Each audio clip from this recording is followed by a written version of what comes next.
Okay, everybody, so now we are here to finally tell you guys about what I posted in my very first video about our son. That we want you guys to join us in this journey. And when I mean journey, I mean it's definitely a new journey compared to a lot of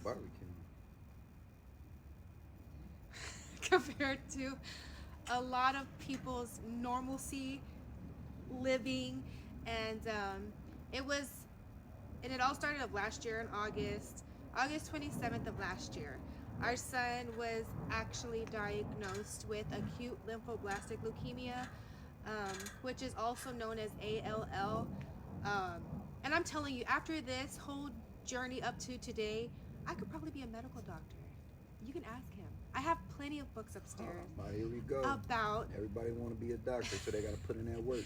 What our son has been through, and we're not laughing at the fact that our son was sick. We're laughing at the fact because he is doing right now.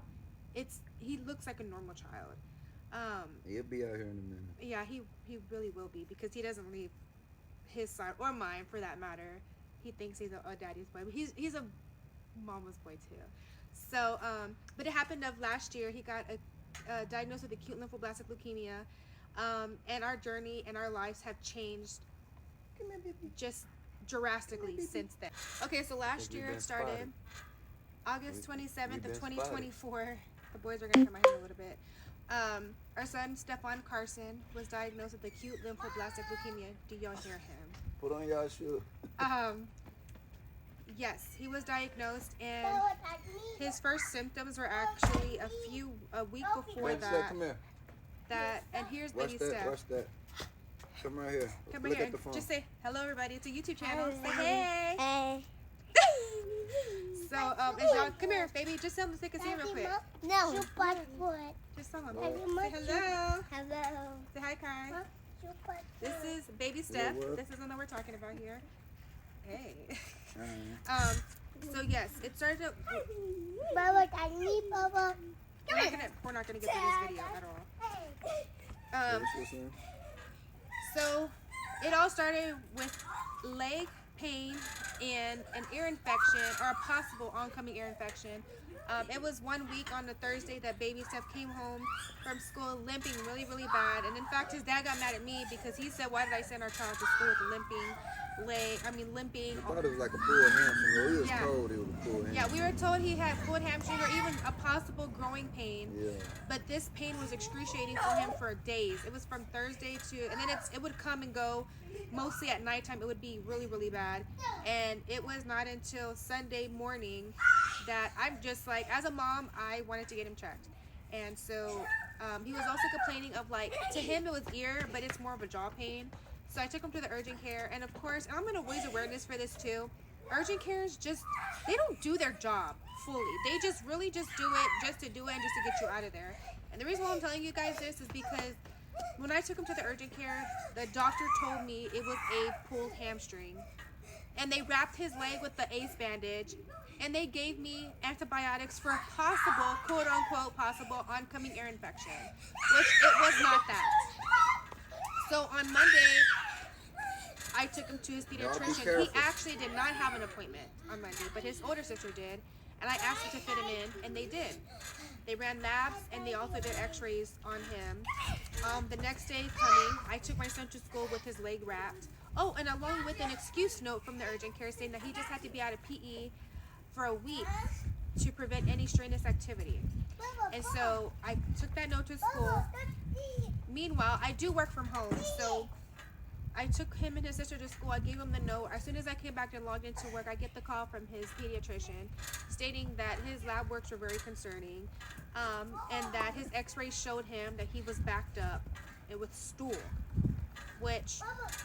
Okay, so to continue our start of our journey, we were told that baby Stef's labs were a little bit concerning, and that his x-ray showed that he was backed up with stool, which, mind you, my son has very regular bowels.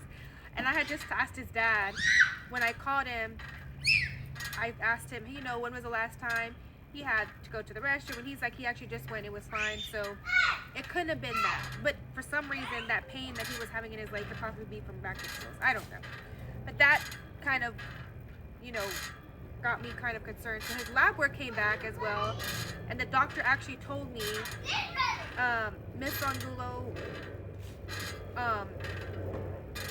Stefan's lab work came back, and I'm hoping he didn't go to school today, which, again, I wasn't informed that he couldn't go to school. He wasn't sick, and so he was already at school. Well, she told me that I had to go pick him up immediately and take him to the ER. Well, it was an emergency. It was an emergency. And so, from ALL, that's his acute lymphoblastic leukemia. This dang dog. No, Kobe, no, sir.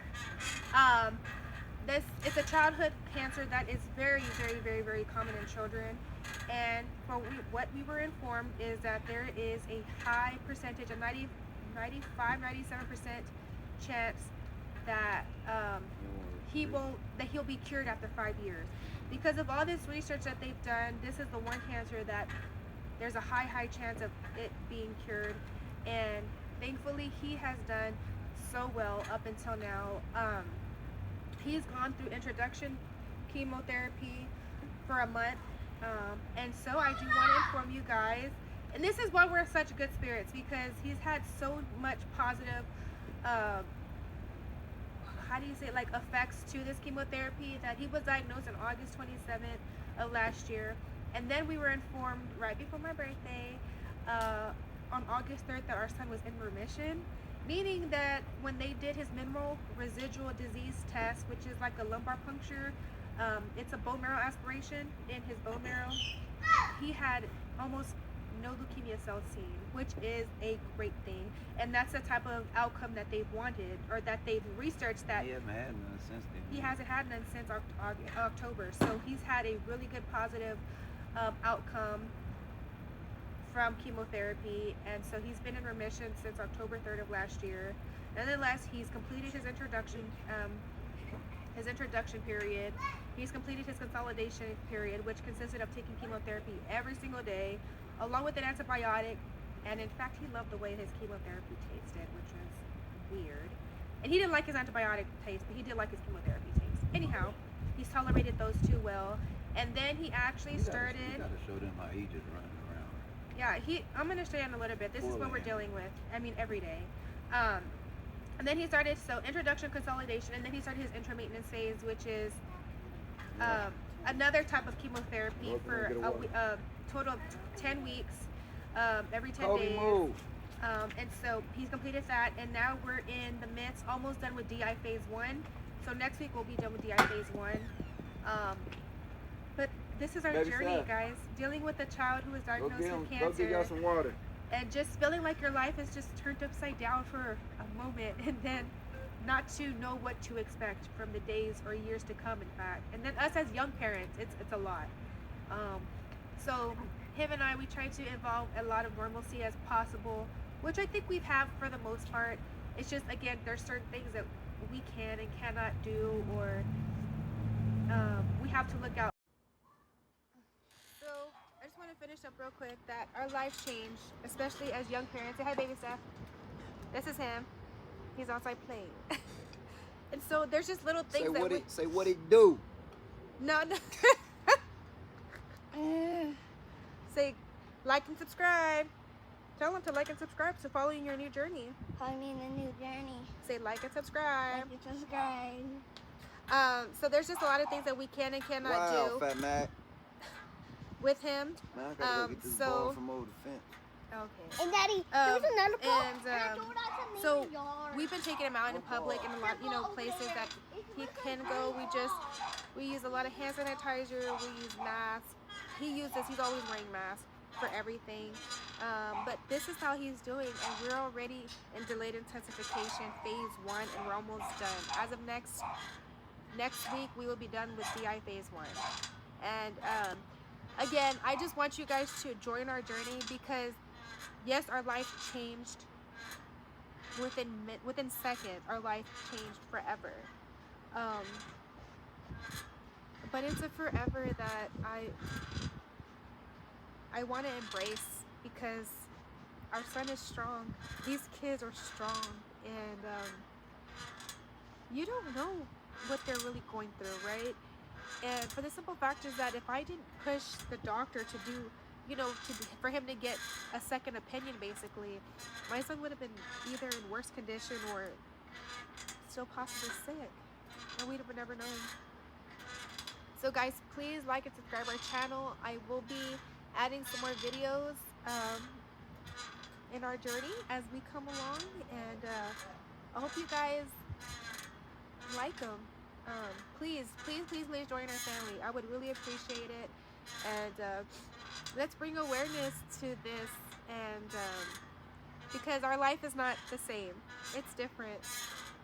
We want to bring the normalcy, and of course we've been trying to, right? Because we don't want him to feel any different. We don't want him to feel like he's sick, because technically he's not. He's in remission already, and all these treatments thus far are up to help him prevent him from relapsing. And so please like and subscribe to our channel. I will be uploading other videos from our journey before, but I just wanted to just bring you guys up to date until now. And he's been doing great. So thank you guys for watching, and I would really appreciate it if you can continue the journey with us. Peace.